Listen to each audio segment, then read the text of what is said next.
Don't second guess that your Bitcoin is safe. Get a security audit through a one-on-one session with me and join the school community, the Bitcoin Masters, to meet other Bitcoiners, grow your network, and grow your net worth. The Safe 7. This is the brand new wallet from Trezor. It is touting to be quantum proof. It has a completely open source chip in it, the secure element chip, which is what is responsible for holding the private keys. It has wireless charging, and it still isn't air-gapped. I'm really not sure why. I think that is my biggest point of contention, actually. And I'm going to get into each one of those points, and let's start with the positives, actually. One thing is the Tropic 01, which is developed by Satoshi Labs, which is the same company that makes the Trezor.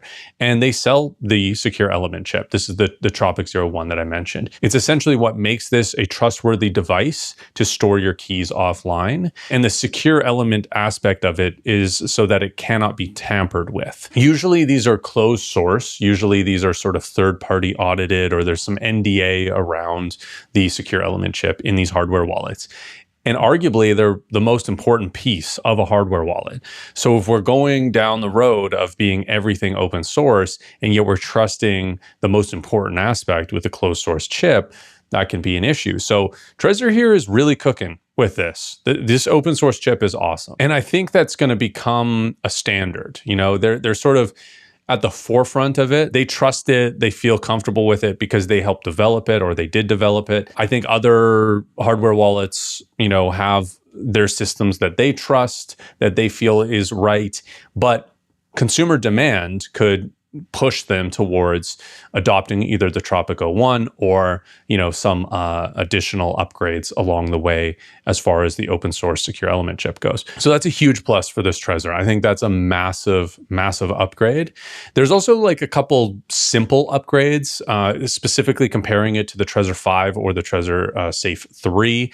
This whole body is aluminum. There's a large glass screen on it that makes it really easy to navigate.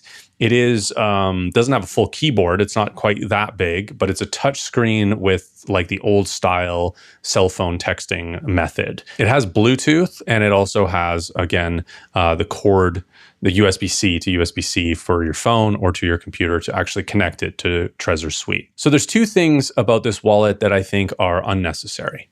One of them is wireless charging. I don't think there's any need to have wireless charging. I think actually the internal battery is not something that I really like either, to be honest. I personally, my sort of daily driver is the Cold Card Q. So I am sort of comparing it to that a lot. And you can see here, there's space for 3 AAA batteries, but there's not an internal battery. An internal battery is extra cost that goes into the, you know, ends up going to you as a consumer. It's also something that could potentially go wrong, right? They picked the lithium battery that is, you know, safe and long lasting and all of that, but it is something that could potentially go wrong. So it's something that I'd rather not have. Wireless charging, again, is sort of that extra thing that is being added on, and the, you know, the cost of this is not really that cheap. You know, there's a lot of good stuff in here too, but I think for sure some of the cost would be, you know, the battery, the wireless charging, which are two aspects that I think personally aren't needed in a hardware wallet. I'm not thinking, oh dang, I really need to wirelessly charge my wallet. No, I can find a plug, I can plug it into the wall, I can use it through Bluetooth if I'm doing that, or I'm going to plug it into the computer anyway. Why does this even need a battery? A battery is somewhat nice, I will say. So I have a Trezor 3 here. This does not have a battery. If this cord gets disconnected, if somebody pulls on it or something like that, it's disconnected and you got to kind of restart everything. You got to turn it back on, plug it back in, kind of do the pin and everything.